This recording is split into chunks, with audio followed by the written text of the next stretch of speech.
My face is tired. Mass Effect Andromeda has a subpar reputation to say the least, and while some players enjoy the game, it definitely didn't create the lasting fanbase in the same way the original trilogy did.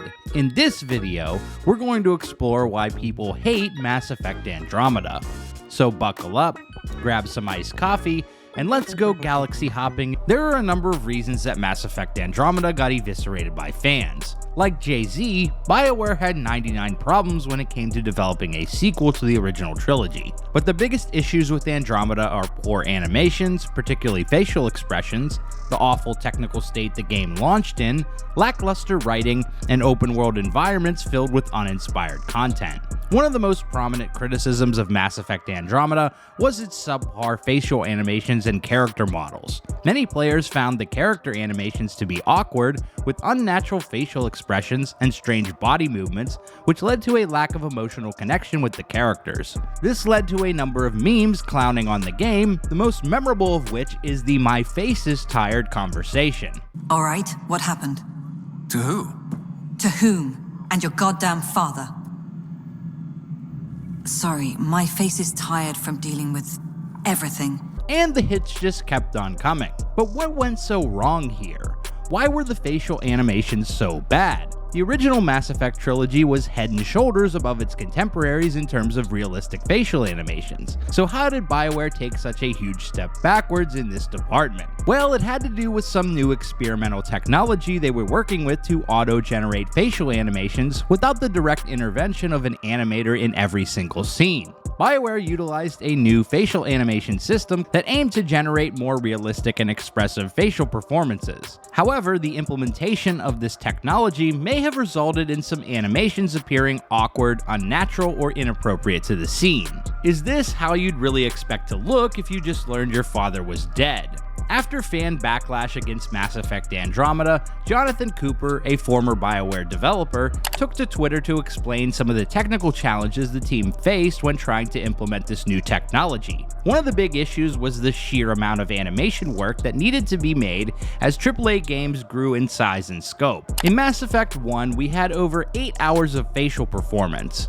In Horizon Zero Dawn, they had around 15. Player expectations have only grown. Basically, BioWare ran out of time during development and couldn't adequately polish up all the animations before release. There have been numerous articles and exposés covering the troubled development of Andromeda, and while this knowledge gives us more context as to what went wrong with the game, at the end of the day it doesn't matter to the player. We want a finished and polished product. We don't really care what the technical challenges and limitations are, or how hard game development is. That's not our problem to solve. So while I sympathize with the devs who worked on the game, at the end of the day, Mass Effect Andromeda just wasn't as good as the original trilogy.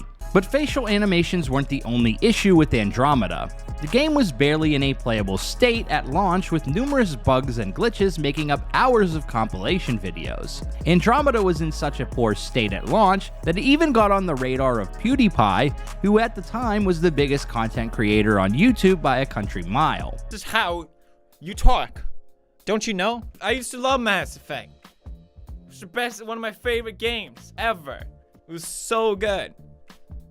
I have like 200 hours in those games. Where did it go wrong? BioWare spent months after launch fixing bugs and glitches, but the damage was already done. Poor critical reviews and lackluster sales figures led to EA canceling the planned DLC and all future updates to the game. This essentially put the Mass Effect franchise on ice for several years until the reveal of a new Mass Effect project at the Game Awards in 2020. Today, the technical issues are not nearly as prominent, and the game is in a relatively polished state, all things considered. But even with all the bugs removed and fixed, there are still other issues with the game that make it not as good as the original trilogy. Which brings me to writing. The writing in Mass Effect Andromeda was criticized for its inconsistency, weak dialogue, and poorly executed character development. Some players felt that the game lacked the depth and complexity of its predecessors, with less compelling storylines and less memorable characters. Let's start with the big bad. Compared to Saren, the Elusive Man, and the Reapers,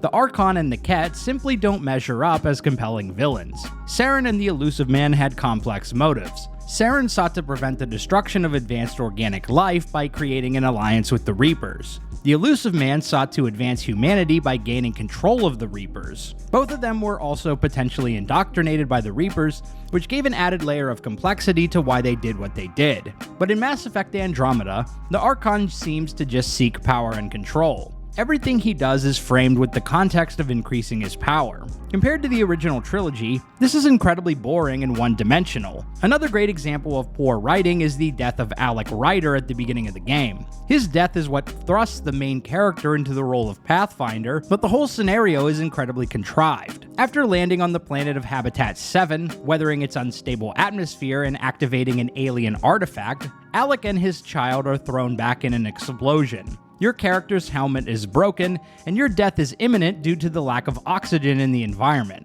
But instead of sharing a helmet and alternating breaths, your father just gives you his helmet and dies. A pointless and needless death whose only purpose was making your character the Pathfinder. But the biggest reason Mass Effect Andromeda didn't resonate with me is the lack of significant player choices you can make in the story. Mass Effect was always a franchise about making big story decisions with galaxy-shaking consequences that sometimes even had ripple effects in the sequels. But while Ryder can make some decisions in Mass Effect Andromeda, most of them don't make a huge difference in the narrative. In hunting the Archon, you need to choose whether to save the Krogan Scouts or the Solarian Pathfinder. If you save the Scouts, then the Pathfinder dies, and she is replaced with another Solarian NPC. Director Tan expresses disappointment at your choice, but then moves on. If you instead save the Solarian Pathfinder, then the Scouts die, and Drac is mad at you for a while, but he eventually gets over it. In the end, the game is the same regardless of which outcome you choose. Compare this with your confrontation with Rex on Vermeer in Mass Effect 1.